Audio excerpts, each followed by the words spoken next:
കാഞ്ഞിരപ്പള്ളിയിൽ വളരെ പ്രശസ്തമായ ഒരു ബേക്കറിയാണ് SAC ട്ടോ. ആ ബേക്കറിയിലെ ജാം റോള് വളരെ പോപ്പുലറാണ്. ഞാൻ വീഡിയോസൊക്കെ ഒത്തിരി കണ്ടിട്ടുണ്ടെങ്കിൽ യാദൃശ്യമായി കഴിച്ചത് നമ്മളുടെ നെയ്ബർ തന്നപ്പോഴാണ്. അവർ കോട്ടയത്താണ് വർക്ക് ചെയ്യുന്നത്. അത് കഴിച്ച് കഴിഞ്ഞപ്പോൾ തന്നെ ഞാൻ എൻ്റെ ഫാനായി മാറിയിട്ടുണ്ടായിരുന്നു. കഴിഞ്ഞ ആഴ്ച പിന്നെയും കിട്ടിയപ്പോൾ എന്തായിരുന്നാലും അതൊന്ന് ഉണ്ടാക്കി നോക്കണമെന്ന് തീരുമാനിച്ചിട്ടോ. ഇതിൻ്റെ ഫില്ലിങ് അവർ വീട്ടിൽ തന്നെ തയ്യാറാക്കുന്ന പൈനാപ്പിൾ ജാമാണ് കേട്ടോ. നല്ല പഴുത്ത പൈനാപ്പിളാണ് ഈ ജാം ഉണ്ടാക്കുന്നതിന് വേണ്ടത്. ആദ്യം തന്നെ ഇത് ക്ലീൻ ചെയ്ത് നമുക്ക് ചെറിയ പീസുകളായിട്ട് കട്ട് ചെയ്തൊന്ന് വേവിച്ചെടുക്കണം കേട്ടോ. ഞാനിവിടെ ഒരു 1/4 കപ്പ് വെള്ളം ചേർത്ത് കൊടുത്തിട്ടുണ്ട്. കുക്കറിലാണ് വേവിക്കുന്നത്.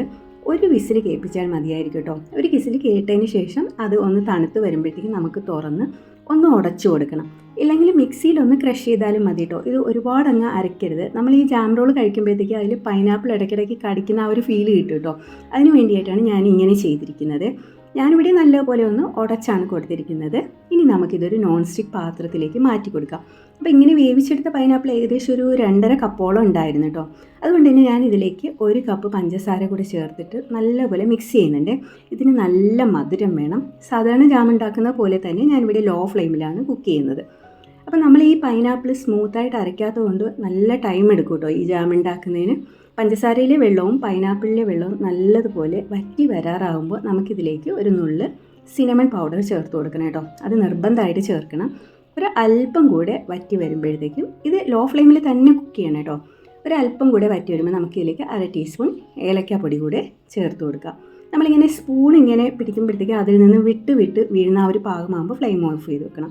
നല്ലപോലെ തണുത്ത് കഴിയുമ്പോഴത്തേക്ക് ഇത് കുറച്ചുകൂടെ കട്ടിയാവും കേട്ടോ. അപ്പം നമുക്ക് ഏതെങ്കിലും ഒരു ബോട്ടിലിൽ അടച്ചു വെച്ച് സൂക്ഷിക്കാം. ഇതിൽ പ്രിസർവേറ്റീവ്സ് ഒന്നും ചേർക്കാത്തതുകൊണ്ട് നമുക്ക് ഫ്രിഡ്ജിൽ വേണം സൂക്ഷിക്കാനായിട്ട്. പക്ഷേ എനിക്ക് ജാം റോൾ ഉണ്ടാക്കാനുള്ളതുകൊണ്ട് ഞാൻ പുറത്ത് തന്നെ വെച്ച് കേട്ടോ. റോൾ ഉണ്ടാക്കുന്നതിന് നമുക്ക് അപ്പോൾ ഈ റോൾ ചെയ്യാനുള്ള സ്പഞ്ച് കേക്ക് ഉണ്ടാക്കണം. അതിന് വേണ്ടി ഞാനിവിടെ എടുത്തിരിക്കുന്നത് 5 ടേബിൾ സ്പൂൺ മൈദമാവ്, 5 ടേബിൾ സ്പൂൺ പൊടിച്ച പഞ്ചസാര, പിന്നെ 5 മുട്ടയുടെ വെള്ള. അപ്പോൾ മുട്ട റൂം ടെമ്പറേച്ചറിലുള്ള മുട്ടയായിരിക്കണം കേട്ടോ. ആ മുട്ടയുടെ തന്നെ മഞ്ഞ, ഇതെല്ലാം സെപ്പറേറ്റ് ചെയ്ത് മാറ്റി വെക്കാം. ആദ്യം നമുക്ക് മുട്ടയുടെ വെള്ളം നല്ലതുപോലെ ഒന്ന് ബീറ്റ് ചെയ്തെടുക്കണം. ഇടയ്ക്കിടയ്ക്ക് ഈ പൊടിച്ചു വെച്ചിരിക്കുന്ന പഞ്ചസാര കുറേശ്ശെയായിട്ട് ചേർത്ത് കൊടുക്കണം കേട്ടോ. മുട്ടയുടെ വെള്ളം നല്ലതുപോലെ സ്റ്റിഫായി വരുമ്പോൾ ഇതിലേക്ക് നമുക്ക് മഞ്ഞ ചേർത്ത് കൊടുക്കാം. മഞ്ഞ ചേർത്ത് കൊടുത്ത് ജസ്റ്റ് ഒന്ന് മിക്സ് ചെയ്ത് കൊടുത്താൽ മതി കേട്ടോ. ഓവറായിട്ട് ബീറ്റ് ചെയ്യരുത്. ഈ മുട്ടയുടെ മണം മാറുന്നതിന് നമുക്ക് ലേശം വാനില എസൻസ് ഞാനിവിടെ ചേർത്ത് കൊടുത്തിട്ടുണ്ട്. അടുത്തത് നമുക്ക് മൈദയാണ് ചേർത്ത് കൊടുക്കേണ്ടത്. അപ്പോഴും ജസ്റ്റ് ഒന്ന് മിക്സ് ചെയ്താൽ മതി, ഓവറായിട്ട് ബീറ്റ് ചെയ്യരുത്. അപ്പോൾ നമ്മളുടെ ബാറ്റർ റെഡി ആയി കഴിഞ്ഞു. ഈ സമയത്ത് നമുക്ക് ഓവൻ പ്രീ ഹീറ്റ് ചെയ്യാനായിട്ട് വെക്കണം കേട്ടോ. ഒരു പരന്ന ബേക്കിംഗ് ട്രേ ഇതുപോലെ പാർച്ച്മെൻറ്റ് പേപ്പർ ഇട്ട് ലൈൻ ചെയ്ത് വെക്കുക. ആദ്യം ഒത്തിരി എണ്ണ തടവിയതിന് ശേഷം പേപ്പർ കട്ട് ചെയ്തിട്ടാൽ മതി കേട്ടോ. ഇതിലേക്ക് നമുക്ക് ഈ ബാറ്റർ ഒഴിച്ചു കൊടുക്കാം. എന്നിട്ട് നല്ലപോലെ ഒന്ന് സ്പ്രെഡ് ചെയ്തിട്ട് ഒന്ന് ടാപ്പ് ചെയ്ത് കൊടുക്കുക കേട്ടോ. എന്നിട്ട് ഒരു 180 ഡിഗ്രിയിൽ 30 മിനിറ്റ് ബേക്ക് ചെയ്തെടുത്താൽ മതി.